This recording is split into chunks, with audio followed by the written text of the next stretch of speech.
Alright, welcome back. So let's get away from the head for a little while and then let's work on the body so that we can, just get away from it, because you cannot lose your sensitivity of the head shape when you work on it for too long. Okay, to do that though, I want to separate the head model from the neck and work from the neck down for the body, because I don't really want it to, for example, when I'm doing data mesh or whatever to remesh the model, I want to keep the head intact. To do so, let me hold down Control and change the stroke of the mask to lasso. This will allow me to draw out a lasso shape. Okay, and mask the bottom, and then I can go for split.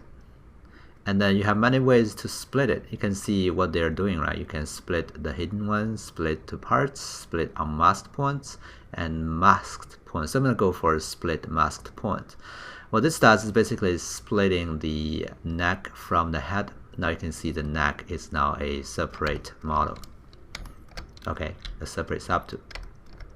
Alright, one more thing you want to turn on, or you may choose to turn on and off, or is this Sculptures Pro. If you turn that on, when you start sculpting, you can see it's going to dynamically change the underneath topology. Let's see that with wireframe. Holding down Shift and F, you can see the wireframe here. So if you start sculpting now, you can see the underneath topology is changing while you're sculpting. Okay, so that's one of the cool features the brush have. You can use this to quickly block out the geometry and without having to worry about topology at all. Okay, so let me Control Z, go back. Alright, so let's talk about the body parts and let's focus on torso. Okay, oftentimes in anatomy we generally use the length of the head as the measurement for the body. Okay, now from the head to the top of the torso, right, that's based on how long the neck is. And generally speaking, the neck can have different lenses, so there's no particular measurement, but more or less like a third of the head length is going to be the neck, and sometimes it can be much longer, sometimes it can be much shorter, things like that. So you don't have to like specify a particular proportion for that.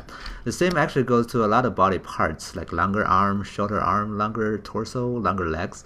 So there is a standard proportion, but I would encourage you to explore and find the proportion you designed.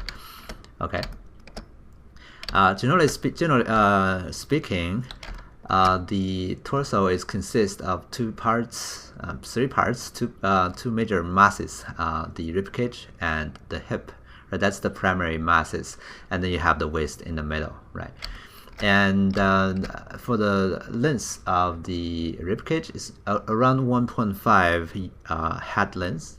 Okay, and then the hip is going to be 1 head length. Okay, things like that. So we can go ahead and try to sculpt that out. One of the things you can use is move the head away somewhere here. Okay, and Shift S. This is going to create a snapshot of the head, and you can use that as the measurement. Okay, so I'm going to go ahead and use my clay build up and start drawing out some volume on the bottom of the neck. Okay, you can see when you start drawing out, you can have some, the more you draw, the more volume you will have. So I'm trying to draw out the volume of the rib cage. As I stated earlier, it's like 1.5 units of the head length. So after a few sculpting, you get this big mass, and then you can go to here and compare. You can see now I'm trying to say, okay, that's 1.5 more or less of the length of the head, right, somewhere like that. Okay, now that's going to be the rib cage. Keep in mind that the rib cage is not like all the way down to here. It's the bottom edge of the rib cage. Rib cage is not symmetrical from the front to the back, and also it is not ending at the same point, right? You have all those smaller ribs, right? And they start and ends at different points. Okay, so this is the very bottom of the rib cage, but this is not supposed to be, where everything should end. Anyway, let me just sculpt out the basic shape of the rib cage. Okay, it's like an oval shape, more or less. Okay, Okay, so I'm trying to do that here on the back. You can think of it as two parts, two big volumes, and you have a valley in the middle. Okay. All right. And the length, the width of the ribcage from left to right is about somewhere around 1.2 unit of the head length. Okay. And that can vary too. So I'm not going to say that's going to be the rule for everyone, right? It's not the rule for everyone. It's basically the average. Okay. Now let me smooth out the neck and make the connection smoother. Okay. Here I'm trying to figure out this. This is where the clavicle is. So that's where the far back of the body. Okay, so you want to figure out where that is. Generally speaking, if you're standing still, this pretty much gonna be a straight line here on the back, but you can make it go back a little bit. Okay, just to enhance that part of the shape. Okay. All right, and the rib cage is more like this shape going forward, and here you have the bottom, the last rib cage, or we call that, I believe it's called the costal margin, right? Something like this. It's gonna go down, right? And now, for female character, those two lines, the costal margin is quite close to each other, right? And you have other ribs just following along around that area. Okay, I'm trying to figure out this contour here. Okay, now generally speaking, it's like tilted around 50-30 degree kind of thing, and based on the pose, it's gonna be different angles. Now sometimes it will be really useful if you can get like a model, like an actual model, a miniature of the human body, that you can just hold that in your hand and look around, because that's really helpful for you to understand. Sometimes look at 2D images as reference could be really difficult, because 2D image doesn't really give you that three-dimensional feeling of how everything looks like, especially from the bottom angle or top angle. It's really hard to see that on reference images. Okay. Anyway, so another feature of the rib cage or the torso basically is that it's wider on the back.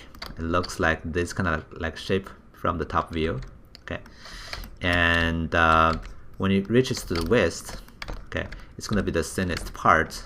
And let me draw that out real quick, just some volume here, right? So that's the waist. The waist is quite symmetrical actually. When you reaches to the waist, the front and back are the most symmetrical part. Okay, so the widest part is in the middle. The front and back are smaller. That's also the part that this body shape looks. The section will looks more like a symmetrical, oval shape, but still the back have the valley in the middle. So you have this part digging in the middle. Okay, so that's gonna be the waist, and moving down to the clavicle, not clavicle, to the pelvis, right? That's going to be another big mass. Again, the length is around 1 unit of the head length. So I'm going to draw that out. Okay. All right. So this part of the body mass is more like a triangle from the front and back view. Okay. But one thing you wanted to pay attention to is how does it change from the front to the back. It's not quite symmetrical. What I was saying earlier is that the body is wider on the back, on the ribcage part, right? The top part of the body or the torso, the back is wider than the front, and gradually moving down to the waist, the back and the front and back are the same width. The middle part is the widest part. Moving down to here, you have the front wider than the back. Okay, so just remember that gradually changing proportion all the way going to the bottom. Okay, and also the width of the hip is almost the same as the width of the rib cage. Okay, so those two are similar, but for females you can make this one wider, but the actual wider part of the female character is actually on the leg. Okay, so some people think that's the widest part. That's actually not. Anyway, so many things. I think the best bet that you have, the best resource is going to be some real model in your hand, or a three-dimensional scan, 3D scan model there. That's better than 2D images as reference. Okay, so I have a model on my desk, and that's going to be my primary reference. And now from the side view, you want to tweak the contour of this model to create a proper standing pose. S shape is always what we plus the most. We think the S shape makes it look more natural looking and more organic. So we try to do that all the time. Okay. Or you can think of the torso tilting this way. Right. If I can change my stroke back to freehand, you can see the torso is tilting this way. The pelvis is tilting the other way. Okay. All right. So I'm going to use the edge polish and holding it out and create a plane here. And that's going to be where the leg grows out, and we want to mark that out as soon as possible. That helps me to figure out the surrounding structure, because that's a really clean cut. And here at the back, let me push some of the structures in. Okay. Now the shape of the pelvis is quite organic, but you can summarize it into 3 big budgets on the top and basically a triangle shape, more or less. So those 3 big landmarks is something called aces in the front. Okay, and in the middle you call that iliac crest somewhere here. Okay, and then going back you have another budge called pieces. Okay, so aces, pieces, and iliac crest. Okay, those 3 landmarks. Sometimes you don't even have to remember their name. You know there are 3 things, their basic shape. No one is going to tell you. If you're working in a professional environment, your supervisor will never tell you like, hey, your pieces is wrong, right? No one is going to talk like that. What we're talking about is like, I think the torso should be bigger. I think, we're talking about bigger scales, right? No one really talks about like, this is wrong, right? That and it's smaller structure. That's not relevant enough. Okay, but still it's helpful for you to learn those landmarks, and so that you know where they are. If you know there is something, right, you will be able to make it. If you don't know there is something, that you wouldn't. But generally speaking, or simplify the structure here, you'll be able to see, or what I'm doing here is you have a line like this going back, and there is a turning point going down, right? And here you have the bone for the tail, okay, over there in the middle. Okay, that's basically the back, what the back is. Okay. All right. We'll keep refining those parts later on, but what you should pay more attention to is this arc you're getting, right? Are you getting the arc nice and smoothly? Are you getting the proportion correct, right? Those things are going to be the thing you think the most, not, specifically where those things are. Sometimes they're different. Sometimes you have other things on top of them, so it's not like has to be very precisely defined in the beginning, but you can refine the shape all the way, all the time. All right. So with that being said, let's talk about some of the primary landmarks, right? So we have these landmarks. The first thing is where the clavicle is, okay, or we call that collar, bone, whatever you want to call it. This is just the name, so the important thing is remember where they are and where do they go. This is generally really visible, okay, no matter it's female or male character. It's more like a shape of a, I would say a bow. Okay, to go to different angles, also figure out like how that. Oftentimes this is not as flat as you think. Sometimes they're actually having a pretty steep transition here, more rounded than you think they are.